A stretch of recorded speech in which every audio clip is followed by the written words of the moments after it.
오늘 우리에게 주신 하나님의 말씀은 구약 성경에서 봅니다. 구약 성경 813쪽, 시가 고 시편 18송 25절 A 말씀을 장성 목사가 풀어서 번역한 연역본으로 봉독합니다. 여러분들은 필히 나중에 다른 역본들과 대조해 보시면 그 연역본이 갖고 있는 고유한 맛을 이렇게 느끼시리라고 분명히 믿습니다. 봉독합니다.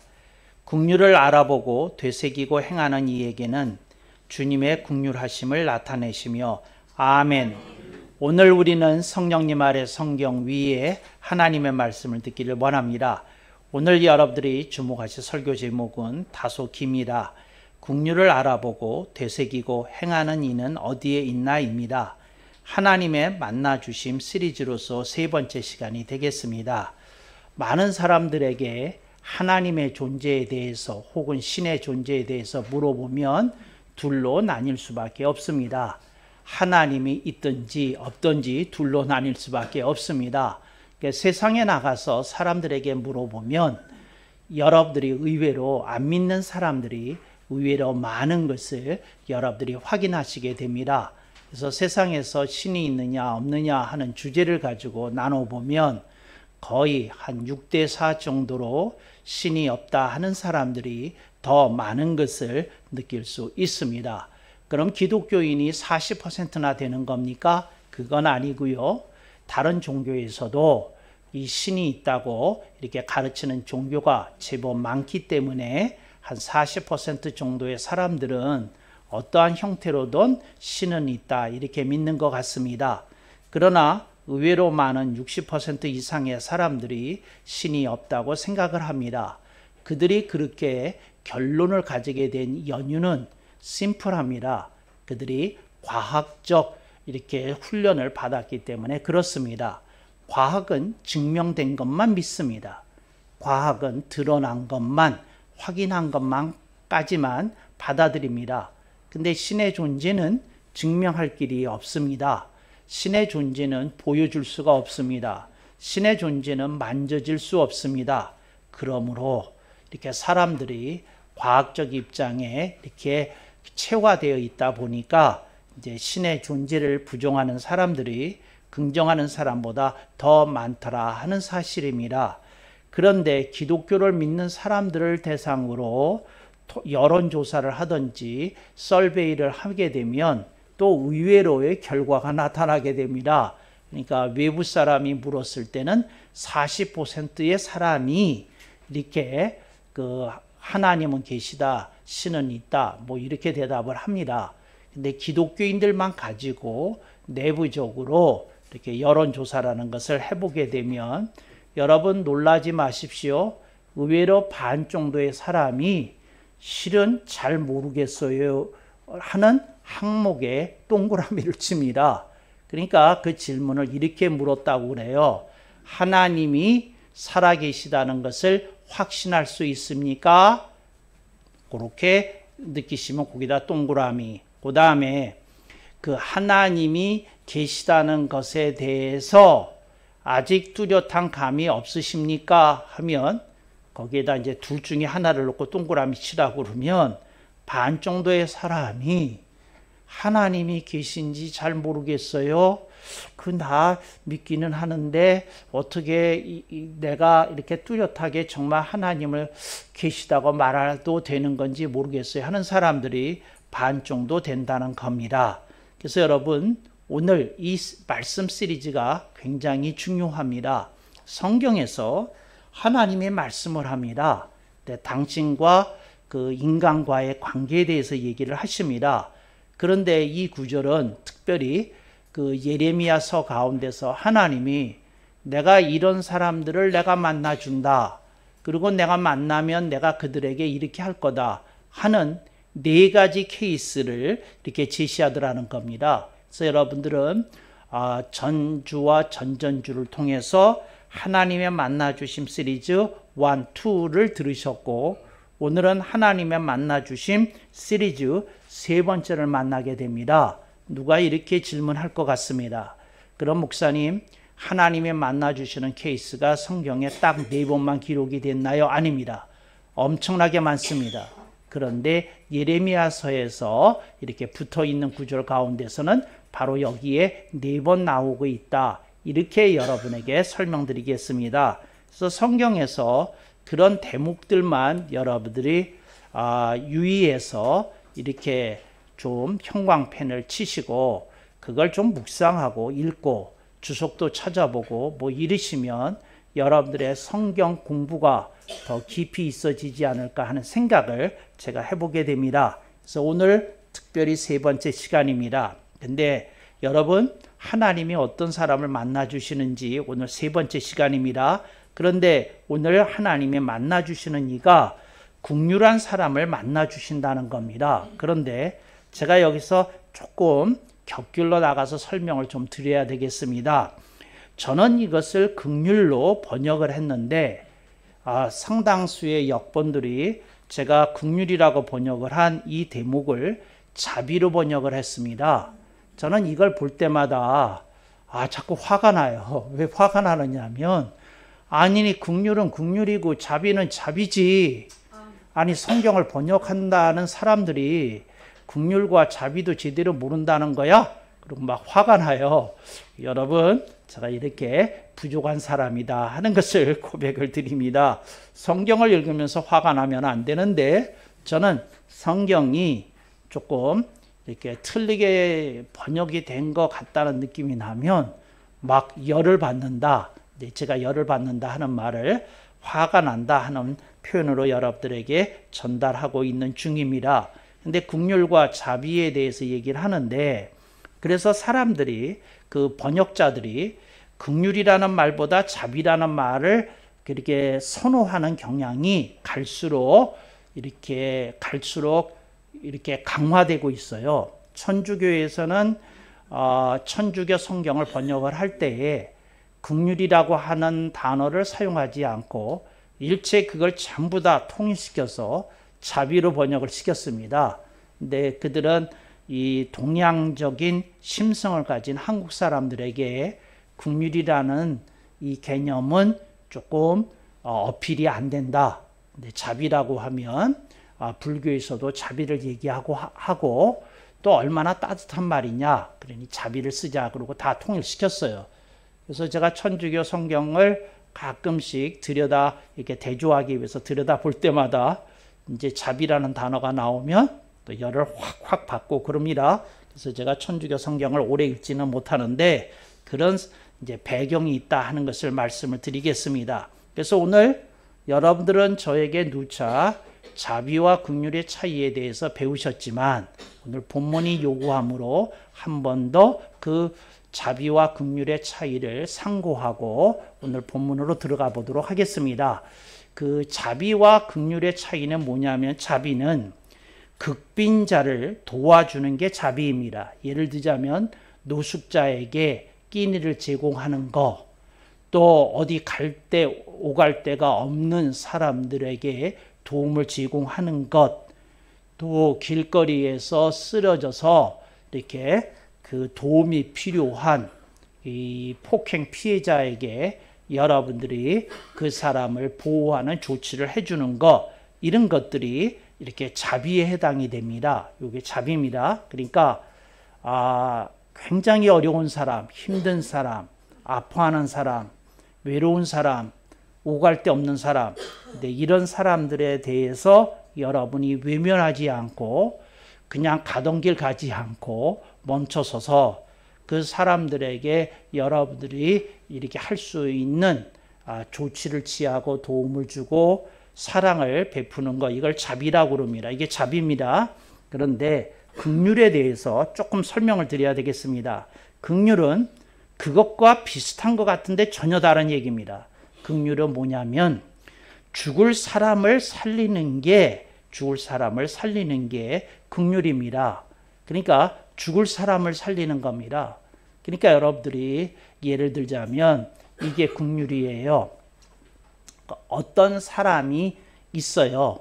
근데 이 사람이 아무에게서 정 말하지 않는 고민을 가지고 자살을 생각을 하고 있어요. 근데 여러분들이 이 사람의 그러한 기밀을 포착했어요. 그래서 여러분들이 그 사람 자기가 알아서 하겠지 싶지만 그 사람을 외면하지 않고 그리고 다가서서 이렇게 대화를 하고 또 신호를 주고 또 그 사람으로 하여금 마음을 열게끔 해서 결국 그 사람이 자살 충동으로부터 벗어나게 해주는 거, 이런 게 예를 들자면 긍휼입니다. 예, 긍휼이에요. 그러니까 뭐냐면 죽을 사람을 살리는 게 긍휼입니다. 그런데 긍휼의 원초적인 의미는 그거보다 더 심한 것을 얘기하는 겁니다. 이게 뭐냐면 왕이 대노했어요. 근데 이 왕이 대노했다는 건 뭐냐면 종묘 제례에서 그 왕이 참전하는 제례를 선대 그 왕들에게 이렇게 이제 제향을 올릴 때가 있습니다. 그럼 왕이 직접 왕세자와 함께 이렇게 참례를 하거든요. 근데 그때에 제물을 잇는 제관이 있습니다. 제관이 있어요. 그런데 그 제관이 여러분 얼마나 엄중한 자리인지 한번 보셔요. 이제 여러분들에게 이 얘기 들으면 식은땀이 날 수도 있어요. 여러분이 제관이라고 생각하고 들으셔요. 그 종묘 제례에서 특별히 왕이 참여할 경우 그렇습니다. 왕이 부득이한 사정으로 참여하지 못하는 경우는 이제 예외가 되는데 왕이 참여하고 있어요. 왕세자도 있어요.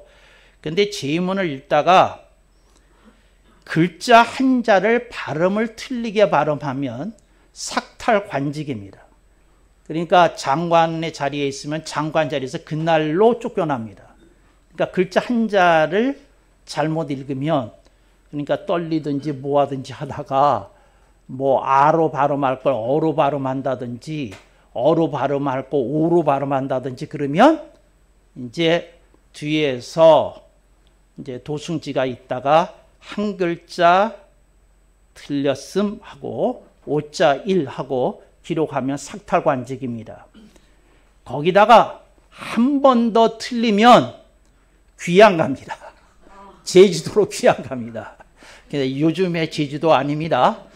그 당시 제주도는 정말 죽음을 각오하고 건너야 되는 땅이었고 먹을 게 없는 땅입니다. 그런데 거기로 가야 되는 겁니다. 그러니까 한 글자 틀리면 삭탈관직, 두 글자 틀리면 귀양입니다. 세 글자 틀리면 사약을 받습니다. 그러니까 여러분 어떻게 생각하세요? 여러분들이 지관이 됐다 그러면 엄청난 영예입니다. 엄청난 영예예요. 그러니까 뭐냐면 성균관에서 아주 총애를 받는 그런 대선비만이 그 제문을 읽을 수 있어요. 왕의 눈에 들어갈 수 있는 자리입니다. 그런데 뭐예요? 엄청난 걸 걸어야 됩니다. 자기의 인생을 걸어야 됩니다. 그런데 그 자리에서 누군가가 3번 틀렸어요.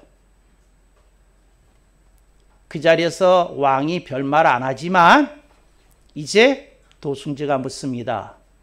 사약을 내리셔야 됩니다. 그래서 제가를 하고 어명을 내려달라고 얘기를 합니다. 그럴 때 이제 왕이 영의정에게 묻습니다. 어떻게 생각하시는가 하고 묻습니다. 그래서 그때 이제 좌의정, 우의정, 영의정 이렇게 앉혀놓고 묻습니다. 어떻게 생각하시는가? 그때 누가 얘기하기를, 근데 이때 잘못 말하면 이제 영의정도 골로 가는 수가 있어요. 좌의정, 우의정 이렇게 골로 가는 수가 있어요. 그런데 이제 임금 앞에서 회의를 하게 되면 언제나 좌의정이 먼저 발언하게 되어 있습니다. 그러면 이렇게 보면 좌의정이 먼저 이제 의견을 얘기를 해야 되는 겁니다. 사약이 가한 줄로 아뢰입니다. 이제 그러면 당연히 그렇게 돼 있는 거니까 무난한 대답입니다. 근데 한 사람의 생명이 오고 가는 문제니까 임금의 핏대를 건드리지 않으면서 제왕의 영린을 건드리지 않으면서 그 사람을 살릴 말을 하는 거, 그게 긍휼이에요. 이해되셨습니까? 그게 긍휼이에요. 이 긍휼이 어떤 말인지를 지금 표현하기 위해서 이렇게 많은 스토리를 얘기합니다. 그게 긍휼이에요. 그러니까 그냥 지나가면 되는 거예요. 사역이 가한 줄로 아래요. 그 한마디 문장 얘기하면 들어가는 겁니다.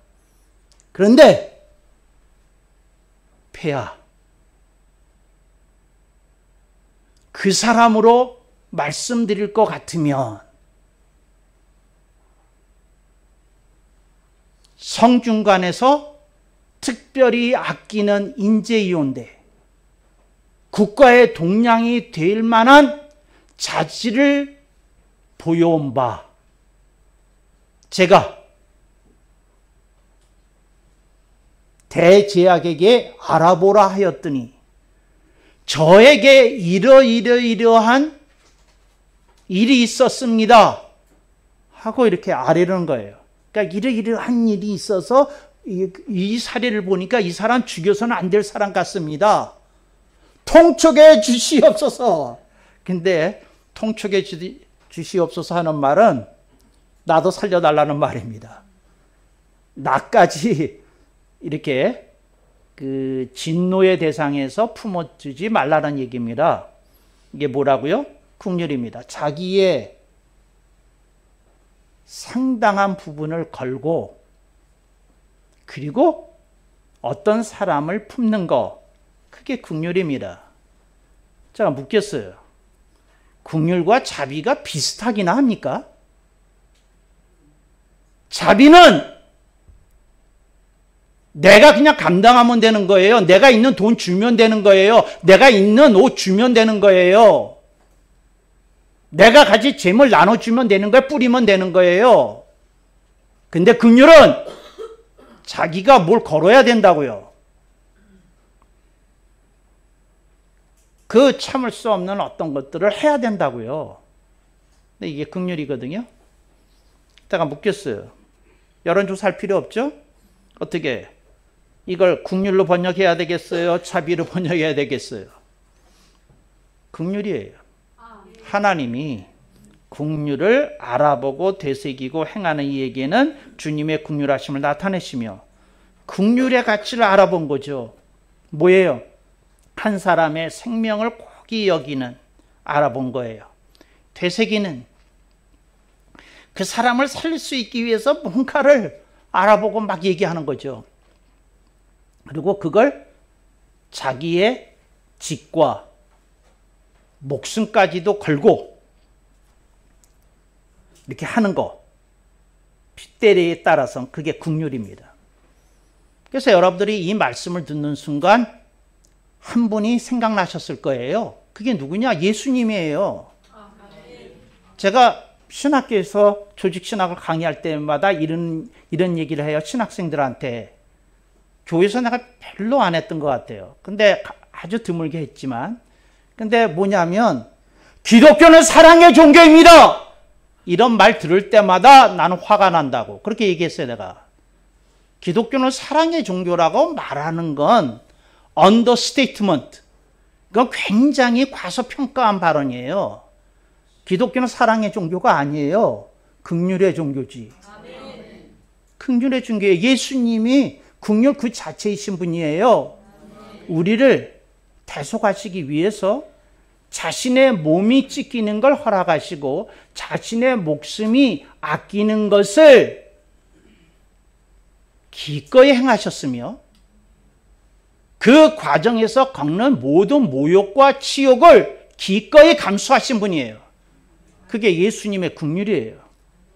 그걸 사랑 정도의 단어로 표현할 수 있습니까? 사랑은 K-드라마에도 많아요. 뭔 소리야. 사랑은 테대원에서도 나와요. 정말이에요. 그렇잖아요. 네, AI가 은혜 받아가지고 지금 발언하는 중이에요. 네. 테대원에 대해서 자료조사를 해드릴까 지금 그러잖아요. 그러니까 근데 여러분 어떻게 생각하세요? 네. 거기서도 진우애절한 사랑이 나오잖아요. 근데 여러분 어쩌겠어요. 못 본 사람은 무슨 말인지도 모르고. 근데 하여튼 그런 게 있어요. 근데 뭐라고요?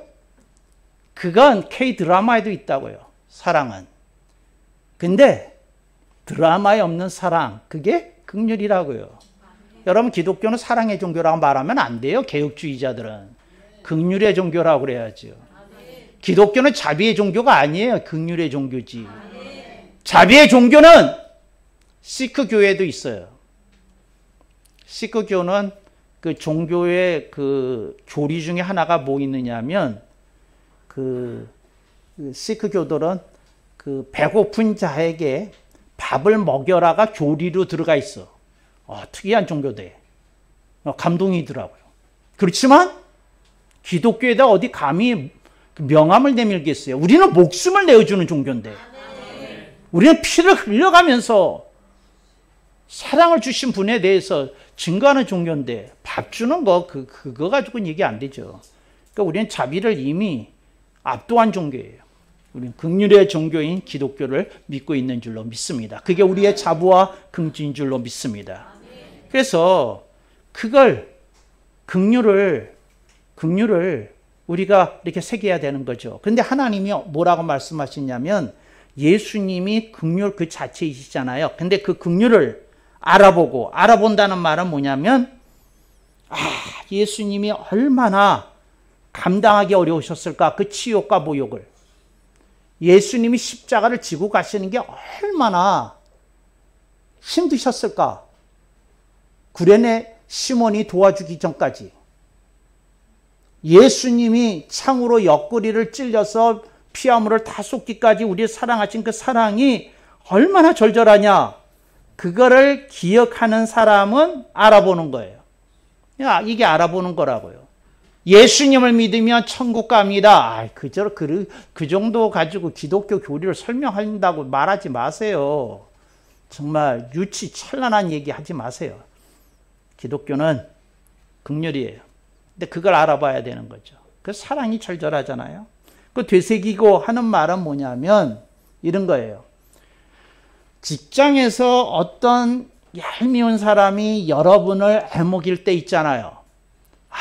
직장 다니기 싫고, 그리고 여러분 머릿속에서 그 얘기가 나오잖아요. 정말 사람이 왜 사람을 죽이는지 이해가 간다. 뭐 이런 생각이 가끔씩 떠올 때 있잖아요. 아멘을 하는 사람이 하나도 없네.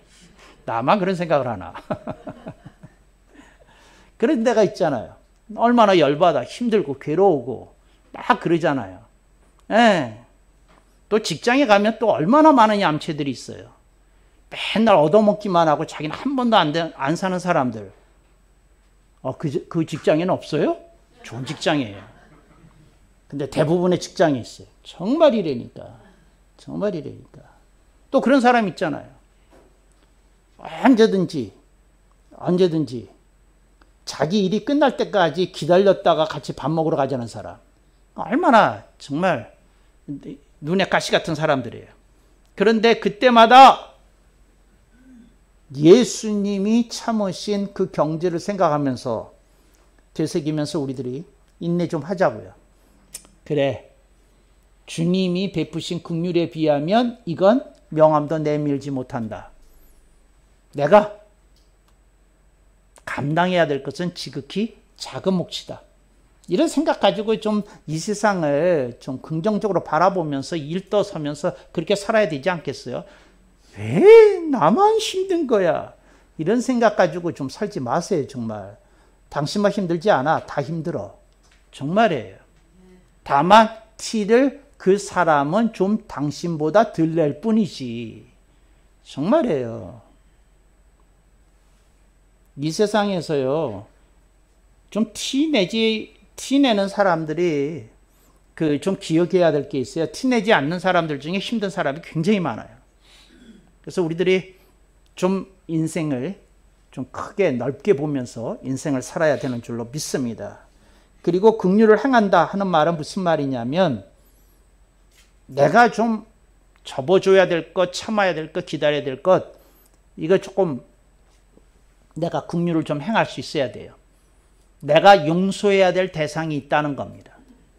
내가 용서해야 될 대상이. 어떤 사람이 이런 말을 할 때마다 저는 좀 어이가 없어요. 저는요, 한 번 아니면 아닌 사람이에요. 아, 그게 뭔 소리야? 여러분, 그거 자랑 아니에요. 정말이에요. 제 동생이 어렸을 때 별명이 개고기였거든요. 그랬는데 저녁을 안 먹는다 그러면 정말 안 먹어요. 안 먹어! 그런데 동생을 경악시킨 사건이 일어났어요. 우리 집에는 늘 누나가 계셨는데 누나가 그랬어요. 누나가 한 번만 더 얘기한다. 오늘 안 먹으면, 오늘 저녁을 안 먹으면 내일 저녁도 못 먹는다? 그랬어요. 근데 얘가 믿지를 않았어. 그래서 그 다음 저녁이 돼서 식탁으로 오려고 그러는데 누나가 딱 가로막은 거 있죠? 누나가 어저께 얘기했는데 그날 저녁 못 먹었어요. 못 먹었어요. 내가 몰래 숨겨놓았던 누룽지 갖다 줬어요. 눈물 줄줄 흘리고 있었어요. 줬어요. 이거 누룽지 씹으면서 그래서 잤어요. 셋째 날이 됐어요. 그 다음부터 다시 밥 안 먹는다는 소리 했을까요? 안 했을까요? 안 했어. 그 다음부터 밥 잘 먹었어. 다른 얘기는 하는데 밥 안 먹는다는 얘기는 안 했어. 제가 여러분 무슨 얘기 하려는 건지 알아요? 오늘 우리들의 삶 속에 우리가 나 자신에게 해가 되는지도 모르면서 어떤 이상한 고집을 필 때가 있다는 거죠. 그 고집 피지 마세요. 그 거룩한 고집이 아니에요. 그거 거룩한 고집이 아니라고요. 그러니까 여러분이 물러서야 될 때가 있어요. 죄송합니다. 미안합니다. 제가 좀 과했습니다. 그러니까 물러서야 될 때가 있어요. 그러니까 물러서야 돼요. 저는요, 그런 대접을 받는 사람이 아닙니다. 아, 정말 뭔 얘기야. 대통령이라도 되셔? 정말. 그런 얘기 한다는 것 자체가 부끄러운 줄을 모르고 말을 하는 겁니다. 뭐를 모른다는 거예요. 긍휼을 모른다는 겁니다. 여러분들이 긍휼을 좀 알아야 여러분들의 삶 속에 여유와 관용의 폭이 넓어집니다. 좀 여유를 가지시고 관용을 가지시고 좀 그러실 수 있기를 바랍니다. 이런 말 들어보신 일이 있나요? 이런 말 들으시면 안 됩니다. 저분은 자존심 빼놓으면 시체야. 아유, 정말. 자존심이 중요하지 않아요. 가치가 중요하지. 여러분 그걸 꼭 기억하세요. 주님이 말씀하신 가치가 중요하지 여러분의 자존심이 그렇게 중요한 거 아니에요. 그렇게 대단한 거 아니에요. 자존심 좀 뭉개지면 어때요? 주님을 기쁘시게 하는 일이라면. 아멘을 이럴 때 하는 분들이 복 받을 줄로 믿습니다. 정말 그렇게 살아야 되지 않아요? 그래서 이상한 그 자기가 만들어낸 자존심을 우상으로 만들어 놓고 섬기고 거기에다가 절하는 사람들이 있어요. 아, 정말 천치들이 얼마나 많은지 여러분 깨달아야 됩니다. 우리가 우리 자신을 높여서는 아닌 됩니다. 우린 긍휼해야 됩니다. 우린 조금 인내하고 관용해야 됩니다. 우리는 여유롭게 사람들을 좀 품어야 됩니다. 용서해야 됩니다. 기다려줘야 됩니다. 나가야 됩니다. 폭넓게 살아야 됩니다. 그럴 때 주님이 말씀하십니다. 긍휼을 알아보고 되새기고 행하는 이에게는 뭐라고요? 주님의 긍휼하심을 나타내시며 하는 말은 뭐냐면 내가 잘못했을 때 그 주님이 나를 그렇게 긍휼로 관용으로 관대하게 너그럽게 품어주신다는 겁니다. 그러니까 오늘 우리들이 조금 그런 스케일이 있을 때 우리들의 삶 속에 주님의 품어주심을 체험할 수 있다는 겁니다. 그렇게 해야 되지 않겠어요? 근데 여러분들이 어떤 삶의 어떤 족족을 그려나갈 때에 조금 되돌아 한번 보세요. 내가 그 똑바로 걷고 있는 건지 제대로 가고 있는 건지. 근데 그럴 때 하나님의 역사가 일어나게 되리라 이렇게 믿습니다. 어떤 분이 화가 굉장히 나는 일이 있었어요. 그래서 그 화를 계속 생각하고 있는데 딸내미가 12살짜리 딸내미가 그 스케치북을 갖고 와서 그 아빠의 얼굴을 그리고 있더라는 거죠. 그럼 막 그리는. 그래서 너 뭐하냐? 응, 아빠 지금 화난 것 같아서 그리고 있어. 근데 왜 그리는데? 아빠가 아빠 얼굴을 한번 보여야 될 것 같아서. 사람은 자기 얼굴을 못 보잖아. 그랬다는 거예요. 아빠가 어이가 없지만 그래, 아빠가 그 화난 표정 가지고 있는 건 네가 잘 그려봐라. 그때는 막 이제 한참 후에 이제 그린 걸 보여줬어요. 그러니까 보니까 자기가 봐도 못생겼더라는 거예요. 자기가 봐도. 여러분, 그런 못난 얼굴 가지고 인생 살고 싶습니까? 좀 깨달으셔서 좀 일어나고 펼쳐지고 그런 인생 사십시오. 거기에 이렇게 딱 얽매여서 다시 살아야 되는 줄로 믿습니다. 그 평안도 말에 도장밥 얼굴이라는 게 있어요. 도장밥 얼굴이라는 게 무슨 말인지 아세요? 그러니까 이게 도장에다가 이렇게 콱 찍잖아요.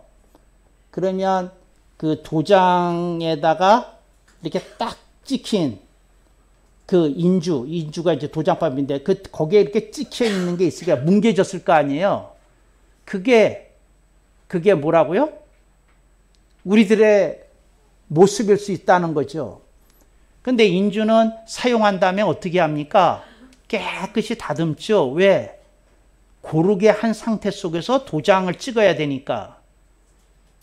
여러분의 삶에 여러분들이 고집을 필 때마다 여러분들이 고른 인주가 아니라 도장밥이 새겨진 얼굴을 가지고 인생을 살고 있다는 걸 기억하십시오. 하나님이 여러분에게 말씀합니다. 긍휼을 알아보고 되새기고 행하는 이에게는 내가 저에게 나의 긍휼을 나타내리라. 그런 걸 체험하는 우리 새누리 공동체 되기를 축복합니다. 아멘. 억만 번.